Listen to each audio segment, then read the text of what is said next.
Sarah Martinez had always been different from her colleagues at St. Mary's Hospital, though none of them could put their finger on exactly why. She moved through the cardiac intensive care unit with a purposeful silence that seemed almost military in its precision. Her steps were measured, her posture perfect, and there was something about the way she scanned every room she entered that suggested she was cataloging more than just medical equipment and patient charts. The other nurses appreciated Sarah's competence, but found her difficult to read. During their 12-hour shifts, while most of the staff would gather around the nurses' station to share stories about their weekend plans or complain about difficult doctors, Sarah would often stand slightly apart, listening politely but contributing little to the conversation. She had a way of being present without being entirely there, as if part of her attention was always somewhere else. "She's probably just shy," explained Jennifer Walsh, the day shift supervisor, to new staff members who asked about the quiet night nurse. "Some people take longer to open up. She's excellent with patients, never makes mistakes, and she's always willing to take on extra shifts when we're short-staffed. That's what matters." What Jennifer and the others didn't know was that Sarah's careful observation habits had been drilled into her during 8 years of military service, including 3 tours in Afghanistan as an Army Ranger medic. The same instincts that had kept her alive in hostile territory now made her an exceptionally aware healthcare provider, though she'd never shared this part of her background with anyone at the hospital. Sarah had deliberately chosen the night shift when she started working at St. Mary's 2 years earlier. The overnight hours from 11 p.m. to 7 a.m. suited her perfectly. The hospital was quieter then, with fewer administrators walking the halls, and less chaos overall. She could focus entirely on her patients without the constant interruptions that plagued the day shift. More importantly, the darkness and relative isolation felt familiar to someone who had spent years working under cover of night in dangerous places. The cardiac ICU where Sarah worked housed the hospital's most critical heart patients.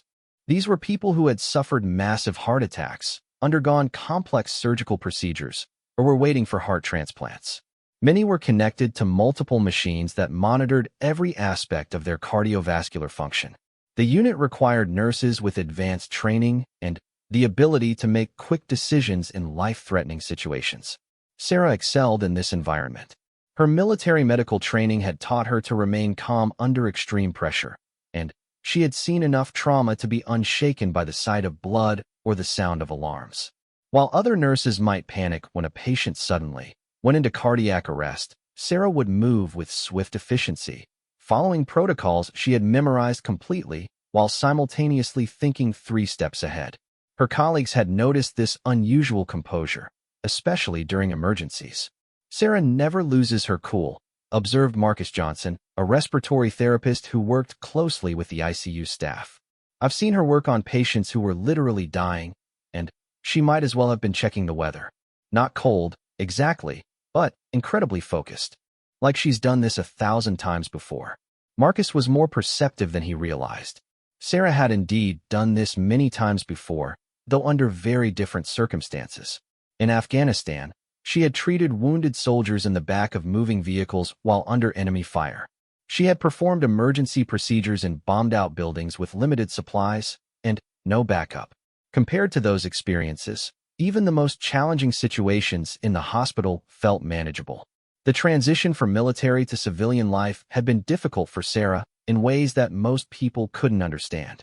After years of living with constant danger and clear mission objectives, the routine of civilian nursing sometimes felt almost boring.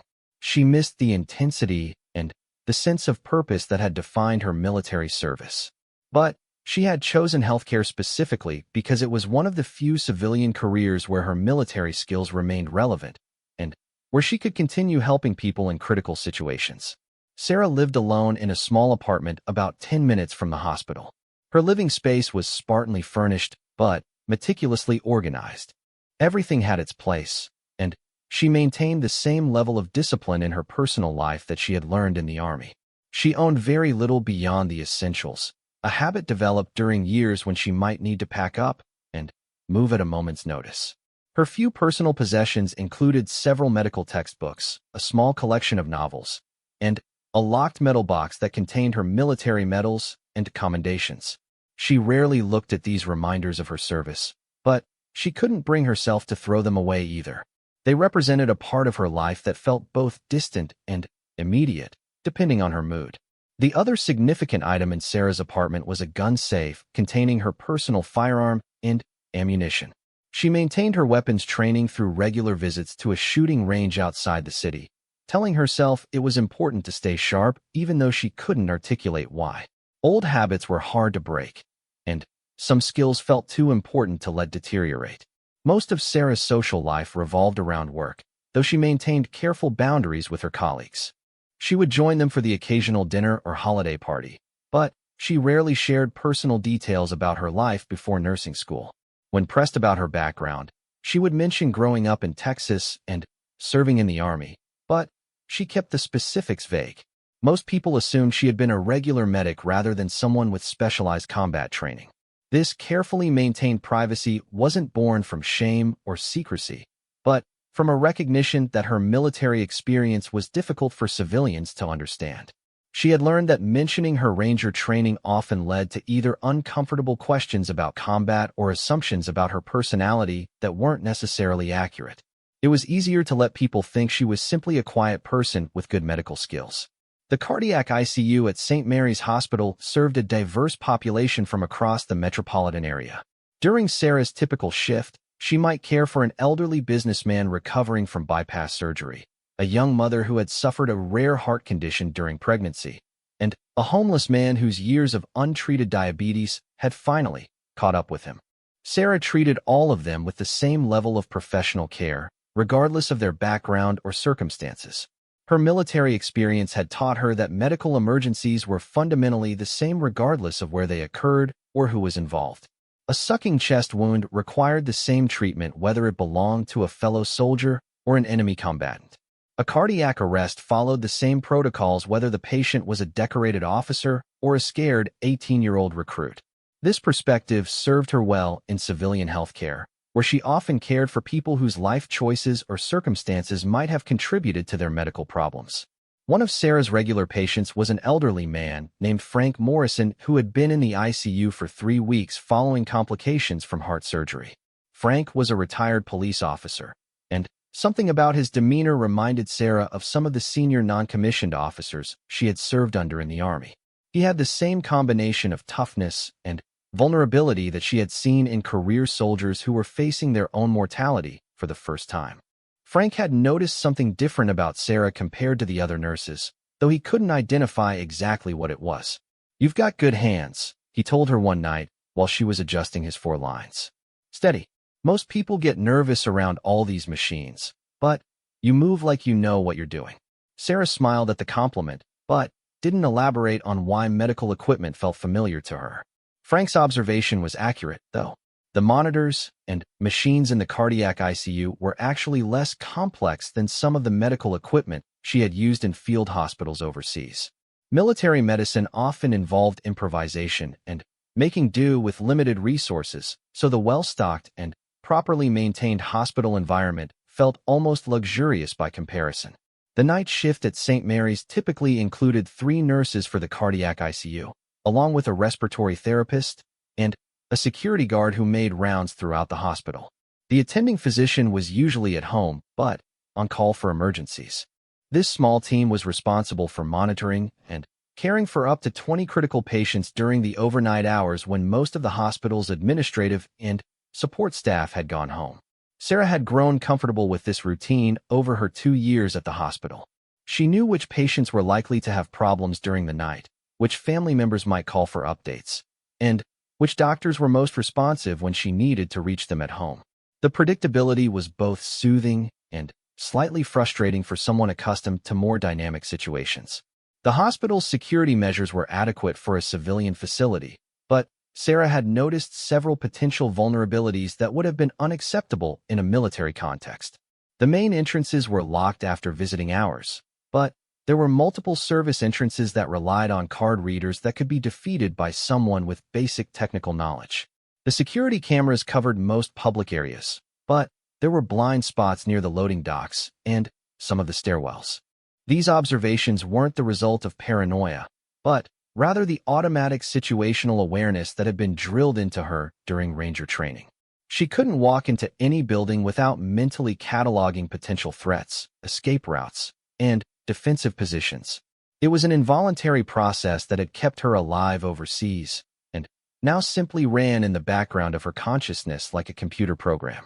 Sarah had never mentioned these security concerns to hospital administration, partly because she wasn't sure how to explain her expertise in such matters without revealing more about her background than she was comfortable sharing.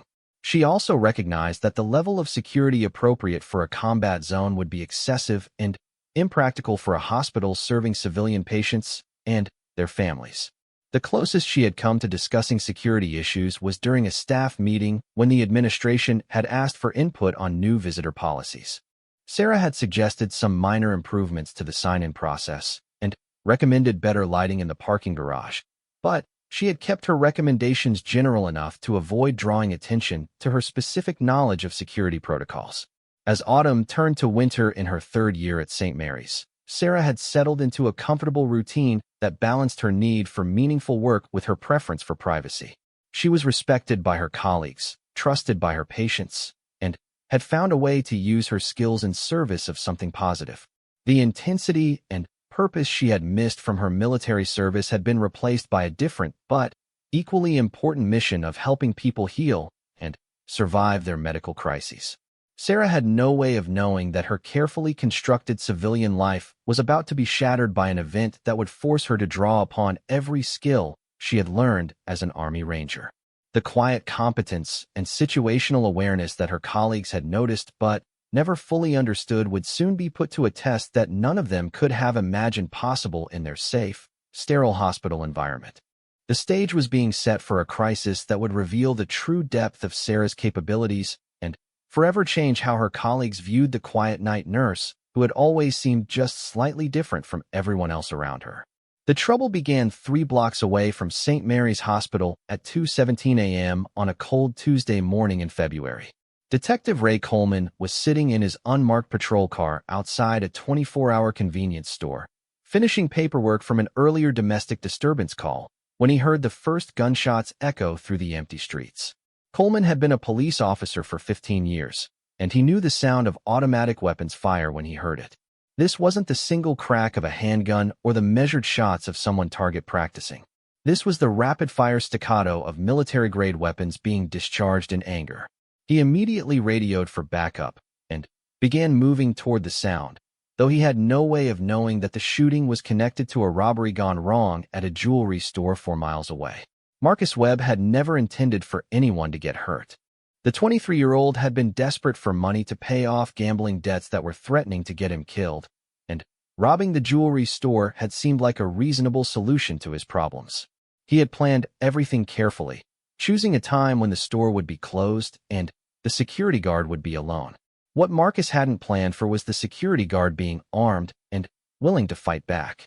The robbery had turned into a firefight that left the security guard dead and Marcus wounded in the shoulder. Worse, the gunfire had attracted the attention of a police patrol car that had been driving past the strip mall where the jewelry store was located.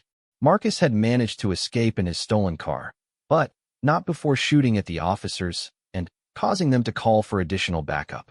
Now Marcus was driving through the city with a bleeding shoulder, thousands of dollars worth of stolen jewelry, and the growing realization that his situation was rapidly spiraling out of control. The police radio in his car was filled with chatter about roadblocks being set up on all the major highways leading out of the city. His original plan to drive to another state was no longer viable.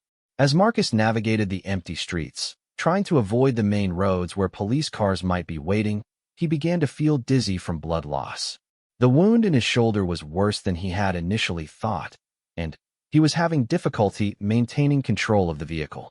He needed medical attention, but going to a hospital emergency room would mean certain arrest. That was when Marcus remembered something his cellmate from a previous stint in county jail had told him about hospitals. Emergency rooms were required by law to treat anyone who came to them, regardless of their ability to pay or their legal status. More importantly, the layout of most hospitals provided multiple escape routes and plenty of places to hide if the police showed up. A hospital might be exactly what he needed. St. Mary's Hospital sat on a small hill overlooking the downtown area, its windows glowing warmly in the darkness. From Marcus's perspective as he drove slowly through the surrounding neighborhood, it looked like a perfect target. The building was large enough to get lost in, but not so large that he couldn't learn the layout quickly. The emergency room entrance was clearly marked, and there appeared to be several other ways in and out of the building.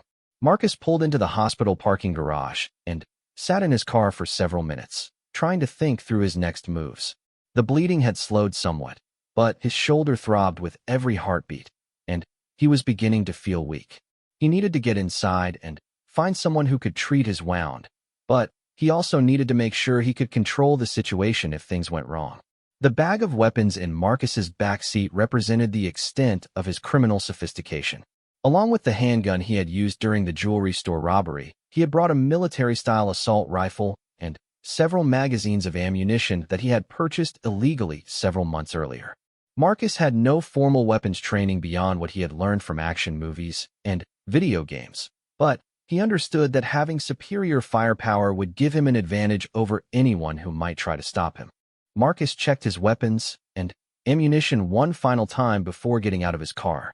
The assault rifle felt heavy and awkward in his hands, but he had practiced with it enough to know how to reload and fire it.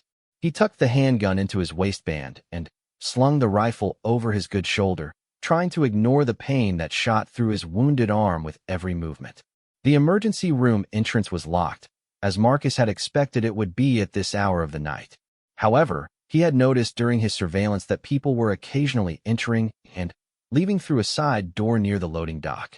When he investigated this entrance, he discovered that it was secured only by a card reader that could be easily bypassed by simply waiting for someone to open it from the inside. Marcus didn't have to wait long. At 2:45 a.m., a maintenance worker emerged from the side door to smoke a cigarette in the loading dock area. Marcus approached the man from behind and struck him with the butt of his rifle, knocking him unconscious before he could raise an alarm. Marcus then dragged the unconscious worker behind a dumpster and used his card key to enter the hospital. The service corridors of St. Mary's Hospital were dimly lit and mostly empty at this hour of the night. Marcus moved carefully through the maze of hallways, following signs that directed him toward the main patient areas. His shoulder was bleeding again from the exertion of attacking the maintenance worker, and he was becoming increasingly desperate to find medical help. Sarah Martinez was in room 314 checking on Frank Morrison when the hospital's security system registered an unauthorized entry through the loading dock door. The alert appeared on the security guard's monitor as a simple notation that someone had entered the building using a maintenance worker's card key outside of normal working hours. Since maintenance staff occasionally worked overnight shifts, especially during equipment repairs, this type of alert wasn't unusual enough to warrant immediate investigation. Security guard Paul Rodriguez made a note to check on the situation during his next rounds, which weren't scheduled to begin for another hour. Paul had been working at St. Mary's for 6 years, and the most serious security incidents he had dealt with were occasional fights between family members in the waiting room and the rare drunk driver who stumbled into the emergency room looking for help. The hospital's location in a relatively safe part of the city meant that violent crime was rare, and Paul had grown comfortable with the predictable routine of his overnight shifts. Meanwhile, Marcus had managed to find his way to the main hospital corridors and was looking for signs that would direct him to an area where he could find medical help. The cardiac intensive care unit seemed like it would have the equipment and staff he needed, and the signs indicated that it was located on the 3rd floor of the building. Sarah finished her examination of Frank Morrison and noted his vital signs on his chart. The elderly former police officer was recovering well from his surgery, and his heart rhythms had been stable throughout the night. As Sarah prepared to move on to her next patient, Frank grabbed her arm gently. "Nurse Martinez," Frank said quietly, "I know it's probably nothing, but I thought I heard something unusual a few minutes ago. Sounded like someone moving around in the hallway, but heavier footsteps than normal. Different rhythm than the other staff." Sarah paused and listened carefully. St. Mary's Hospital had its own particular sounds at night, and she had become familiar with all of them over her 2 years on the night shift. The soft squeak of nurses' shoes on linoleum floors, the quiet hum of medical equipment, the occasional ping of elevator doors, and the distant murmur of conversations at the nurse's station all created a predictable audio landscape that Sarah unconsciously monitored. Frank was right. There was something different about the sounds coming from the hallway. Sarah heard what sounded like heavy boots moving slowly and deliberately, stopping occasionally as if someone was examining room numbers or looking for something specific. The pattern was wrong for hospital staff, who moved with practiced efficiency between known destinations. This sounded like someone who was unfamiliar with the building layout. Sarah's military training automatically engaged as she processed this information. An unknown person moving through the hospital at 3 a.m. was potentially a threat that needed to be assessed and addressed. Without alarming Frank, Sarah moved to the window in his room that overlooked the hospital parking lot.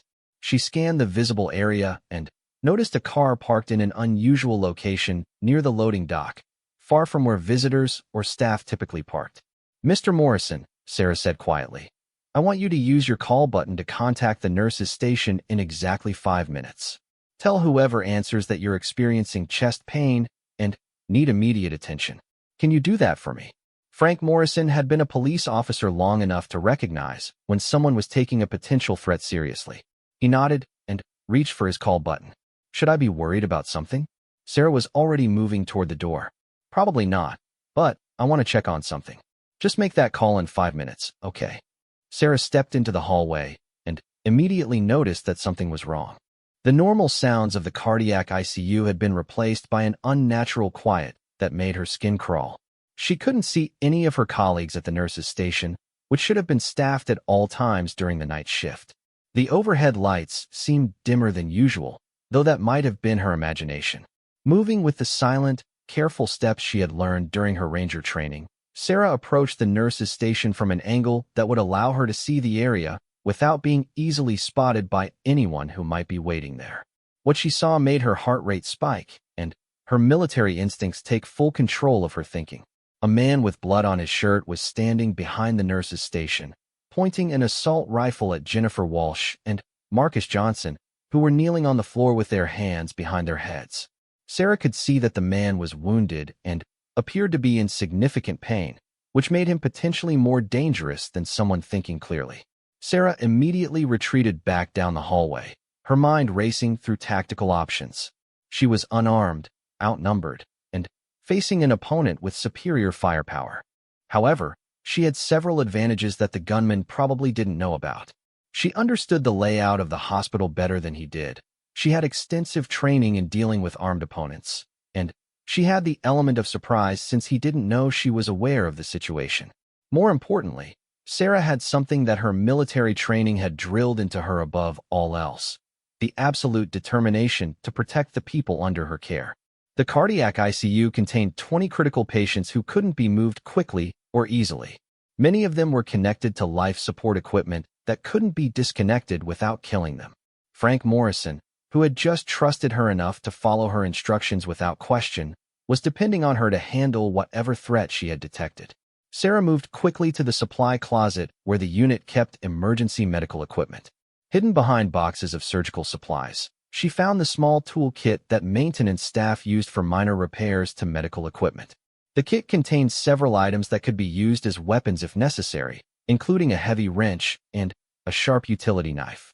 Sarah armed herself with the most practical items from the tool kit and began moving back toward the nurse's station, staying close to the walls and avoiding the main corridor where she might be spotted.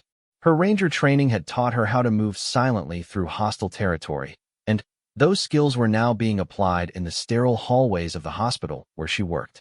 As Sarah got closer to the confrontation, she could hear the gunman talking to her colleagues in an increasingly agitated voice. He was demanding medical attention for his wounded shoulder, but he was also asking questions about the hospital's security procedures and the location of other staff members. Sarah realized that this wasn't just a desperate man seeking help, but someone who might be planning to take control of the entire hospital unit. The situation was rapidly escalating beyond what hospital security or local police were equipped to handle. Sarah found herself in the position of being the only person in the immediate area with the training and experience necessary to deal with an armed, unstable individual who posed a direct threat to her patients and colleagues. Everything that Sarah had learned during her 8 years of military service was about to be tested in a situation that she had never imagined facing as a civilian nurse.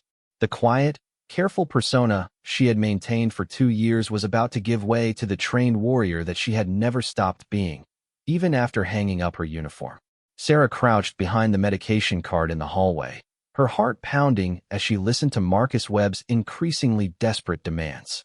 Through the gaps in the cart's shelves, she could see him waving the assault rifle erratically while Jennifer Walsh and Marcus Johnson remained on their knees behind the nurse's station.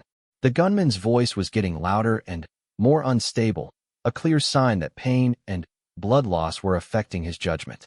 "I know there are more of you working tonight," Marcus shouted, his wounded shoulder causing him to lean heavily against the desk. "Where is everyone else? Don't lie to me, or these two get hurt." Jennifer, the day shift supervisor who had stayed late to cover for a sick colleague, tried to keep her voice steady as she responded.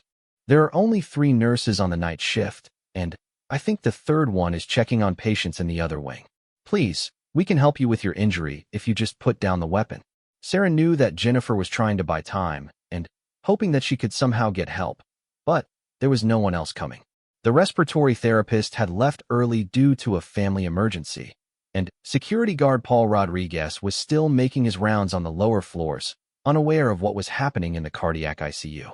The makeshift weapons Sarah had taken from the maintenance kit felt inadequate against military-grade firepower, but her Ranger training had taught her that superior equipment was only one factor in combat situations.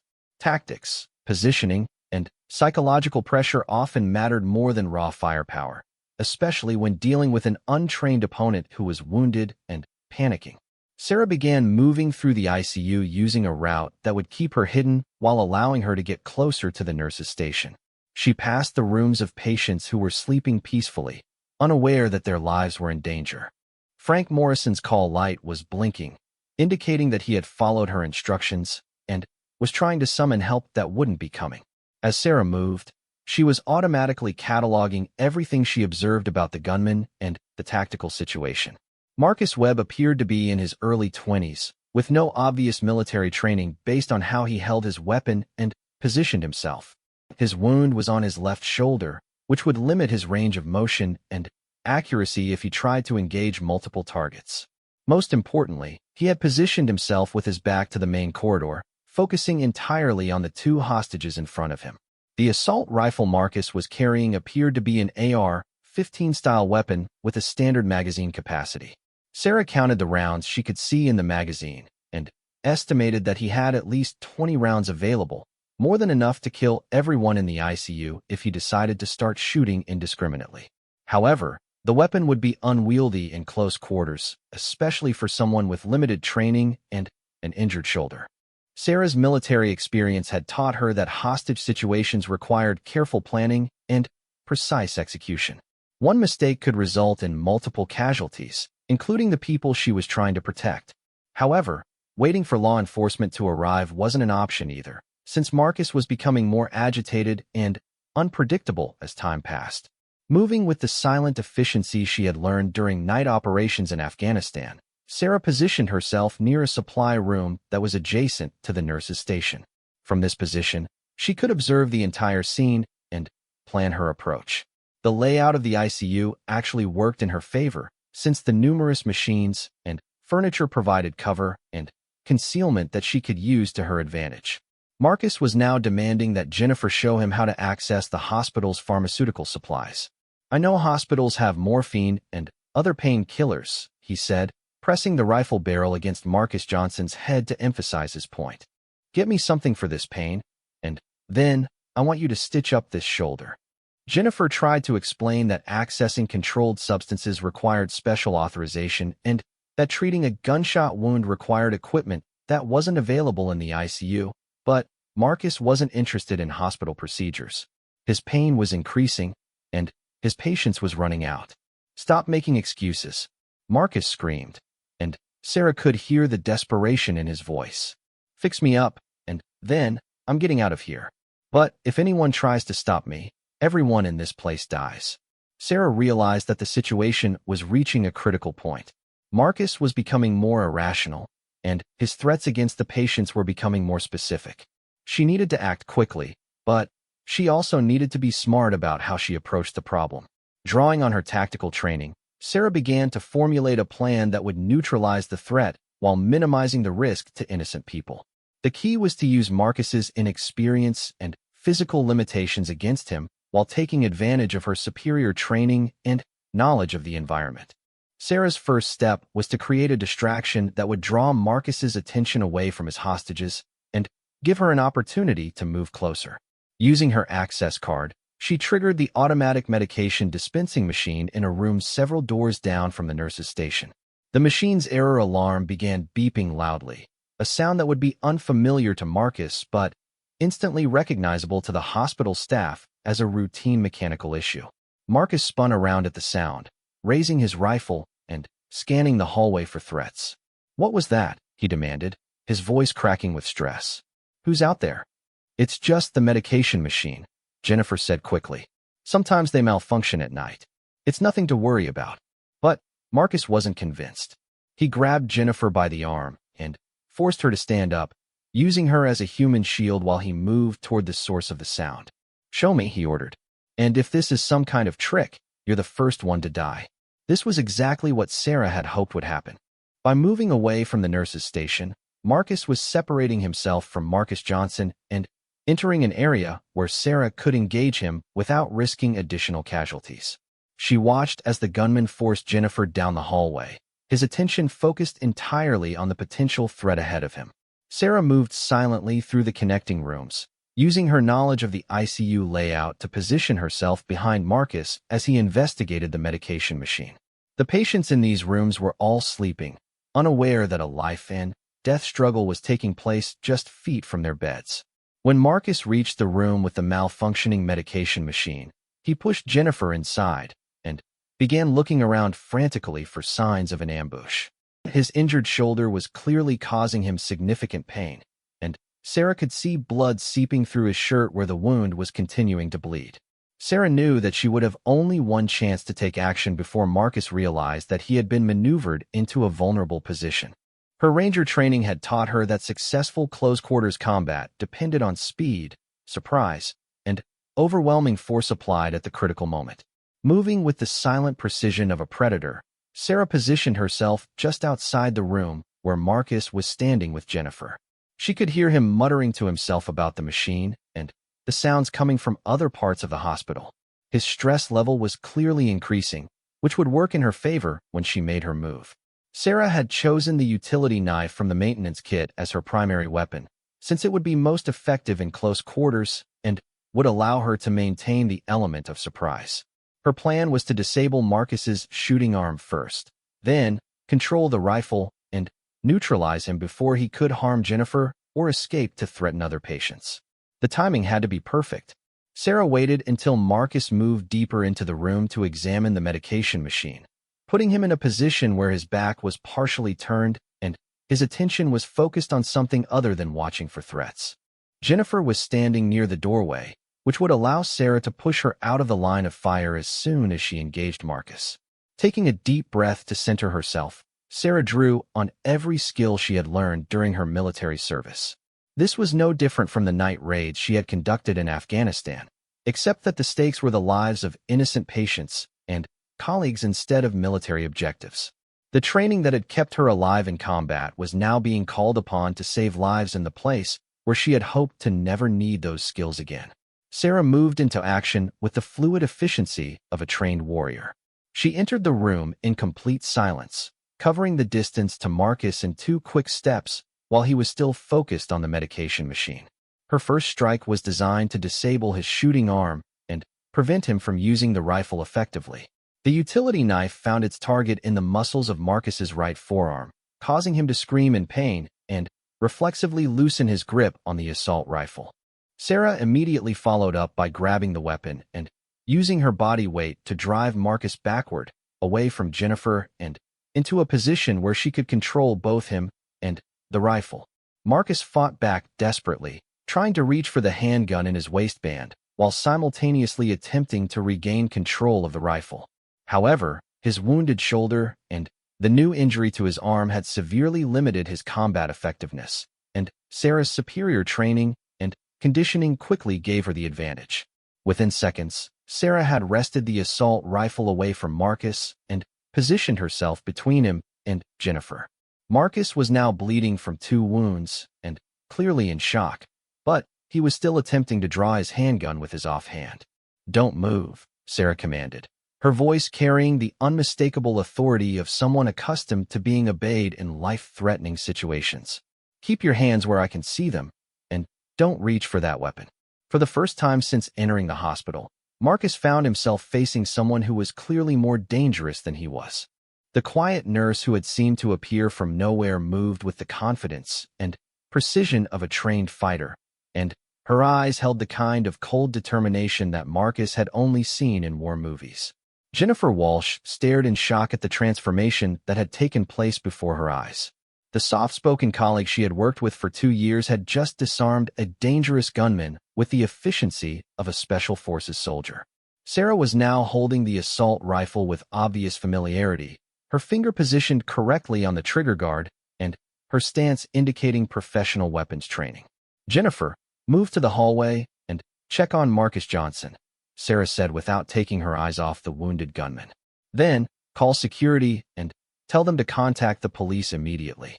Tell them we have the situation under control, but we need medical backup for a wounded suspect." The emergency was far from over, but the immediate threat had been neutralized through the application of skills that Sarah had hoped never to use again in civilian life.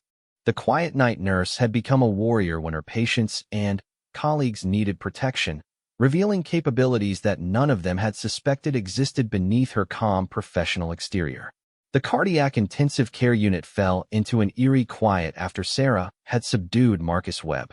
The only sounds were the steady beeping of patient monitors and Marcus's labored breathing as he sat on the floor, bleeding from his shoulder and forearm wounds.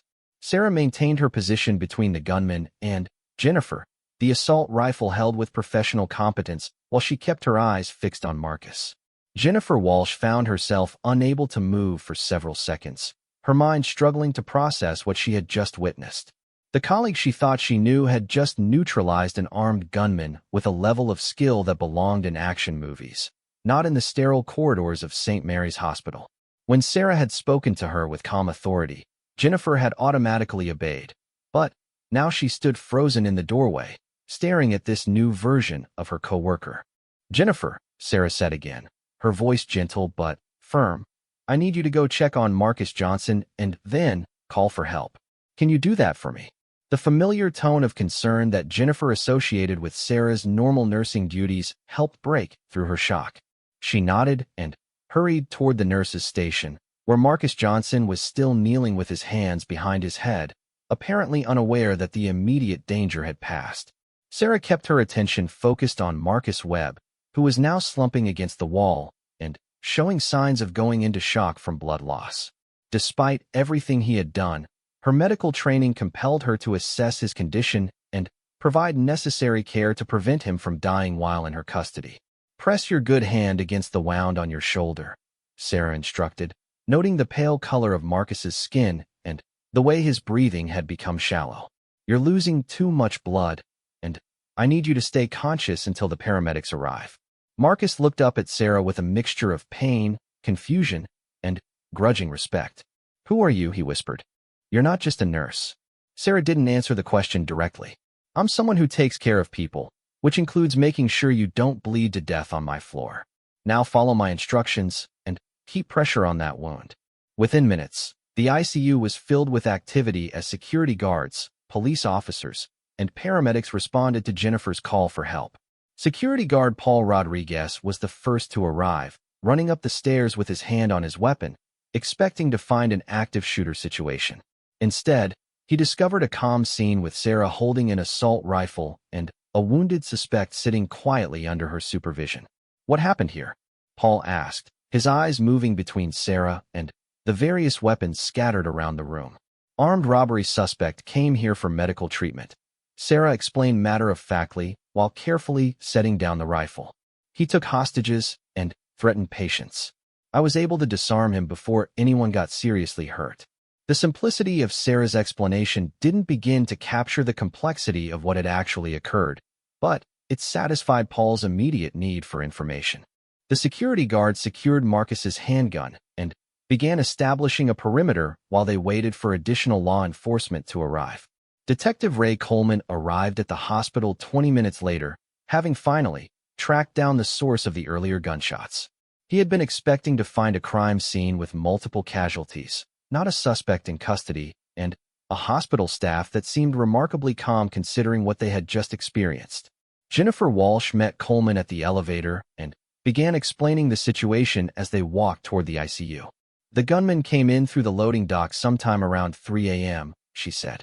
He forced Marcus Johnson and me to our knees at gunpoint and was demanding medical treatment and drugs. Then, Sarah somehow got behind him, and Jennifer paused, still struggling to find words for what she had witnessed. And what? Coleman prompted. And she took him down like she was some kind of special forces soldier, Jennifer finished. Detective, I've worked with Sarah Martinez for 2 years, and I had no idea she was capable of anything like that. She disarmed him in seconds and had the whole situation under control before security even arrived. Coleman found Sarah in the patient room where Marcus had been subdued, calmly cleaning up the medical supplies that had been scattered during the confrontation. She looked up as he approached, and he was struck by how normal she appeared after having just taken down an armed gunman. Ms. Martinez? Coleman showed his badge. I'm Detective Coleman. I understand you were involved in subduing the suspect. Sarah nodded. Marcus Webb. He's been treated by the paramedics for his wounds, and should be stable for transport. You'll probably want to get him to a hospital with trauma surgery capabilities, since I had to cut some muscle in his forearm to get him to drop the rifle. Coleman made notes while Sarah provided a clear, concise account of the evening's events. Her report was professional and detailed, covering the timeline of Marcus's entry into the hospital, his threats against staff and patients, and the tactical approach she had used to neutralize him. What struck Coleman most was how Sarah described the confrontation in clinical terms, as if disarming gunmen was a routine part of her job. Can I ask about your background? Coleman inquired. Hospital security told me you handled this situation with what they described as military precision. Sarah hesitated for a moment, then decided that her carefully maintained privacy was no longer tenable. I served 8 years in the Army, including 3 tours overseas as a Ranger medic. I left the service about 4 years ago and went to nursing school. Coleman's eyebrows went up. Army Rangers? That explains a lot. Your colleagues had no idea about your military background. I prefer to keep my personal life separate from my work life, Sarah said simply. Tonight was the first time my military training became relevant to my job as a nurse. The interrogation of Marcus Webb revealed the full scope of his crimes that night. The jewelry store robbery had netted him nearly $50,000 in merchandise, but the death of the security guard had turned a property crime into a capital murder case. Marcus's decision to seek refuge at the hospital had been a desperate improvisation that had nearly resulted in additional casualties. Frank Morrison was awake when Sarah finally returned to check on him, several hours after the crisis had ended. The former police officer had heard enough commotion in the hallway to know that something significant had happened, but he had followed Sarah's instructions to stay in his room and use his call button only if he experienced medical problems. I take it you found more than just unusual footsteps in the hallway, Frank said with a slight smile as Sarah checked his vital signs. Sarah returned his smile. Let's just say that your police instincts were correct. There was something that needed to be investigated. Frank studied her face for a moment. Military. Army Rangers, Sarah confirmed. But that's not something I usually share with my patients. Your secret's safe with me, Frank said. Though I don't think it's going to be much of a secret after tonight. Word travels fast in hospitals, and what you did tonight is going to become legend around here. Frank's prediction proved accurate. By the time Sarah's shift ended at 7 a.m., news of the incident had spread throughout the hospital. The day shift nurses arrived to find their workplace buzzing with stories about the quiet night nurse who had taken down an armed gunman with her bare hands. Dr. Elizabeth Harrison, the chief of cardiology, called Sarah into her office later that morning. Dr. Harrison had been at the hospital for nearly 20 years and had never experienced anything like the previous night's events. She was concerned about the psychological impact on staff, wanted to make sure that Sarah received proper support after her traumatic experience. "Sarah, I want you to know that the entire hospital administration is grateful for what you did last night," Dr. Harrison began. "Your actions undoubtedly saved lives and prevented a tragedy that could have devastated our entire facility." "Thank you, Dr. Harrison," Sarah replied. "I just did what needed to be done to protect my patients and colleagues." Dr. Harrison leaned forward in her chair. "I have to ask, were you ever planning to tell us about your military background? Because that kind of experience could be valuable in training our security staff and developing emergency protocols." Sarah had been dreading this conversation, knowing that her carefully maintained privacy was no longer possible. "I've always believed that my military service was separate from my nursing career," she said. "I came here to help people heal, not to be a security consultant." "I understand that perspective," Dr. Harrison said. "But after last night, I think we need to recognize that your unique background makes you a valuable resource for keeping our patients and staff safe. Would you be willing to work with our security department to review our procedures?" Sarah considered the request carefully. Part of her wanted to decline and try to return to her quiet routine, but she knew that Frank Morrison was right about word traveling fast. Her colleagues would never see her the same way again, and there was no point in pretending that she was just another nurse. "I'll help with security reviews," Sarah agreed. "But I want to make it clear that my primary job is still patient care. I'm a nurse first, and everything else is secondary." The weeks following the incident brought significant changes to Sarah's life at St. Mary's Hospital. News media picked up the story of the Army Ranger turned nurse who had saved her colleagues from an armed gunman, and Sarah found herself reluctantly thrust into the spotlight as a local hero. Hospital administration used the incident as an opportunity to review and upgrade their security procedures, with Sarah providing input based on her military experience. The loading dock entrance was secured with additional access controls, security camera coverage was expanded, and staff received training on recognizing and responding to potential threats. Sarah's colleagues treated her differently after learning about her background, though not in ways that made her uncomfortable. If anything, they seemed to respect her more for having kept her military service private rather than using it to gain attention or special treatment. The fact that she had downplayed her heroic actions and returned to her normal nursing duties the next night impressed them more than the dramatic confrontation itself. Marcus Webb was eventually convicted of first-degree murder for killing the jewelry store security guard, along with multiple charges related to the hospital incident.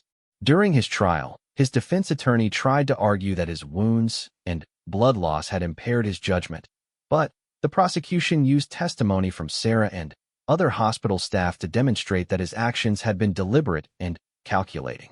Sarah was called to testify at the trial, where she provided clear, professional testimony about the events of that night. She described Marcus's behavior and statements in clinical terms, avoiding any embellishment or dramatic interpretation of her own actions. When the prosecutor asked her to explain how she had been able to disarm an armed suspect, Sarah simply said that her military training had prepared her to respond effectively to threatening situations. The trial testimony revealed additional details about Sarah's military service that impressed even her hospital colleagues who thought they had heard the full story. Sarah had been decorated for valor during her overseas service and had been involved in numerous combat operations as a Ranger medic. Her commanding officers testified that she had been one of the most capable and reliable soldiers in her unit. Despite the media attention and legal proceedings, Sarah managed to maintain most of her preferred privacy. She declined interviews with news reporters and avoided opportunities to capitalize on her newfound fame. When asked why she didn't want to tell her story more publicly, Sarah explained that she had never sought recognition for her military service and saw no reason to start now. The incident did lead to one significant change in Sarah's personal life.